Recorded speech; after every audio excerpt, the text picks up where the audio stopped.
Moradores do Monte Alegre, em Barretos, reclamam da falta de saneamento básico e infraestrutura. O problema acontece há mais de 10 anos. No local, vivem famílias que agora pedem ajuda ao poder público. A rua nunca foi asfaltada. Também não há calçadas e as crianças brincam aí mesmo, na sujeira. Bem perto, o mato cresce sem parar. O serviço de roçada não passa por aqui há muito tempo. Os moradores que já reclamaram da situação na prefeitura várias vezes, hoje preferem um anonimato. Matão, os filhos da gente já ficou doente, pegou dengue, que já apareceu cobra, escorpião, aranha. Aranha aparece direto, cada uma grandona. Sabe, é assim que nós vivemos, desse jeito. Além disso, tudo no bairro é improvisado. A energia funciona de forma clandestina. O quadro do relógio não serve para nada, já que não há medição. O abastecimento de água também é clandestino. Tem vez na época do Parque do Peão não tem água, a gente fica mais de semana sem água para beber, para tomar banho, para fazer a comida, para dar banho nas crianças. É muito difícil. O que mais chama atenção é esse problema envolvendo a falta de captação de esgoto. E aí acontece uma situação que a gente viu há muitos anos atrás, que ainda é presente aqui nessa comunidade. A utilização de fossas. Aqui a gente tem uma bem pertinho e a gente percebe pela tampa de concreto que é pesada e ela fica solta, o que pode ser um risco para as crianças. Aqui a gente já mostrou que tem muita criança nessa área. E o grande problema é quando chove. Essa área, segundo os moradores, acaba ficando completamente inundada com muita água suja. Dentro dessa casa, o morador colocou uma grade para evitar o acesso e proteger as filhas pequenas. E você tem medo de brincar aqui perto? Tenho. Meu pai falou pra gente tomar muito cuidado, porque quase um dia meu sobrinho pequenininho quase caiu aí dentro. Quer dizer, é muito ruim viver assim, né? Sim. O que você acha disso? Eu acho que aqui podia tampar, meu pai vai cimentar pra gente, ou a gente vai mudar daqui. Você queria viver num lugar melhor? Num lugar bem melhor. O problema acontece porque há muitos anos o proprietário da área loteou o terreno e vendeu algumas unidades. Mas segundo os moradores não há escritura.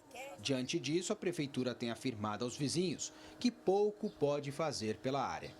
A Associação de Defesa da Cidadania, que atua na cidade defendendo os interesses coletivos, pretende levar o caso ao Ministério Público. Tanto os inquilinos dele diretamente, os lotes deles que ele vendeu, eles estão em prejuízo, porque pagam, são cidadãos, pagam os impostos, né?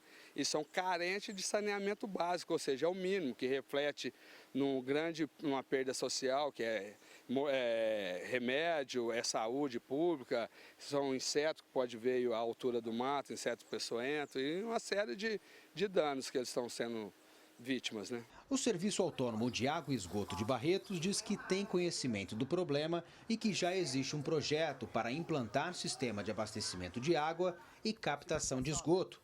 Mas, por enquanto, isso não será possível, porque os imóveis não estão registrados na prefeitura. Para fazer uma ligação de água e esgoto, eu preciso de ou a escritura do imóvel, né, ou o contrato de compra e venda, você entendeu? Eu preciso disso e preciso também do comprovante de numeração, para a gente poder fazer a ligação. Fora isso, fica quase que impossível. Durante a entrevista, os moradores afirmaram que pagam os impostos do município. O advogado diz que mesmo os imóveis em situação irregular, a prefeitura tem responsabilidade sobre os problemas apresentados na área. Se a prefeitura deixou o loteador fazer de maneira precária e ineficiente, ela teria que cobrar e ter fiscalizado. Inclusive aqui moram mais de 100 famílias, inúmeras crianças, então é carente não só de saneamento básico. Tristece muito por causa das crianças, por causa da gente também que é adulto, né? Você queria dar um futuro melhor para as crianças? É verdade, é lógico que tem muita criança, que tem mais criança do que adulto. Rafael Aguiar de Barretos para o Jornal da Clube. Por ter sido adquirida há muitos anos, nós não conseguimos identificar o dono da área mostrada na reportagem. A Prefeitura de Barretos disse que, em relação ao Mato Alto, os proprietários de terrenos começaram a receber notificação para limparem as propriedades. Uma campanha publicitária para incentivar a medida também está em andamento e deve ser divulgada nos próximos dias. Sobre o asfaltamento de ruas, há uma programação para a realização que depende de verbas conveniadas. Agora ao vivo, Samuel Santos traz mais informações. Samuel. Olha, Pucci, realmente muito difícil viver nessas condições mostradas na matéria. Para falar mais sobre esse assunto, eu converso com o especialista em segurança, Ricardo Alves Macedo. Doutor, aquelas famílias já adquiriram as unidades com ligações clandestinas de água e energia. Quais os impactos disso? Boa tarde. Boa tarde, Samuel. Pucci, é você que nos honra por sua audiência. Observem, também incorrem num delito. Quando você vai até ao poder público, quando você vai à rede de energia pública ou até mesmo à rede de esgotos, de água, e ali faz uma ligação clandestina trazendo para imóveis particulares sem, contudo, que as concessionárias ou até mesmo a municipalidade prestadoras de serviço sejam avisados, você pratica ou estelionato ou furto da energia ou furto da água. E aquele proprietário, o loteador do terreno, que ainda faz isso e distribui mediante remuneração, tem uma atividade muito próxima, muito típica daquela conduta prevista no artigo 288-A do Código de Processo Penal, que é a constituição de milícia. Isso é muito grave. É preciso que o poder público e as autoridades policiais tomem providências urgentes, porque senão a tendência é que isso aí se torne o que é, por exemplo, hoje a favela no Rio de Janeiro. Os próprios moradores querem a regularização dos serviços básicos, mas o dono da área não registrou o espaço na prefeitura. Isso torna a situação muito séria.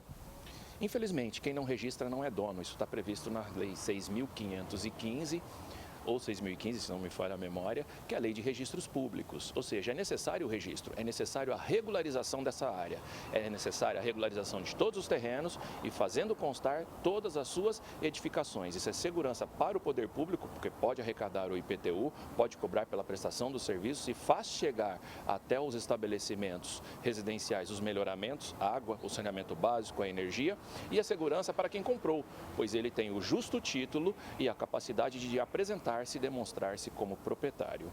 Então podemos dizer que a maior preocupação nessa situação é que o local não vire uma favela como nas grandes cidades? Sim, sem dúvida. Aliás, parece que já tem até traços, não é? Parece que já há uma favelização do local.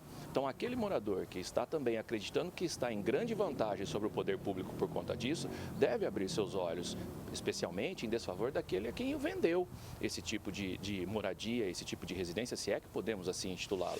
É lógico que nós partimos da ideia que ninguém gostaria de morar na favela e moram por uma questão de necessidade.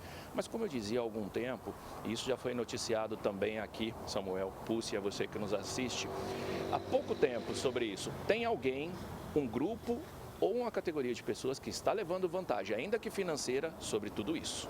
Esse abandono da prefeitura atrai futuras invasões em áreas afastadas? Isso demonstra a fragilidade do poder público.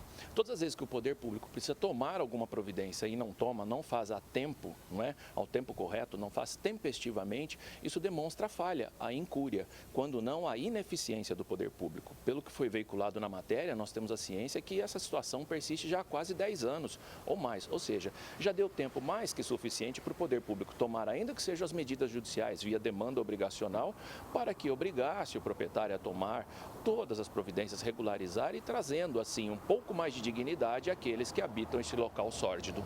Lá também, no meio de todos os problemas, tem também um mato alto, que é uma reclamação antiga e que agora gera insegurança aos vizinhos. É um problema que deveria ser solucionado também pela prefeitura? Isso não tem sido novidade em dias atuais, né? Este telejornal tem noticiado cotidianamente esse tipo de problema. Quando não é o mato alto, é a questão da insegurança, é o buraco, é a má pavimentação, enfim. Parece até que só o poder público que não sabe desse tipo de coisa. Todos nós sabemos, ou então que o poder público minimamente não tem a capacidade de assistir um telejornal como este. Ou seja, vamos colocar as coisas para trabalhar, vamos colocar a municipalidade para fazer o bem-estar, buscar o bem-estar do munícipe, porque senão o princípio da eficiência já ficou aquém há muito tempo.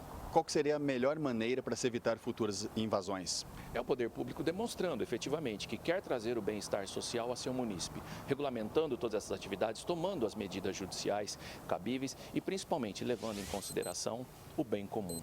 Vindo aqui para a emissora, eu até escutava no rádio uma música, e aqui vou parafrasear Herbert Viana de Paralamas do Sucesso, né? Palafitas, trapiches, farrapos, filhos da mesma agonia. Disse tudo. Obrigado, doutor, pela sua participação. Daqui a pouco eu volto com as últimas informações. Pucci, é com você. Ok, Samuel.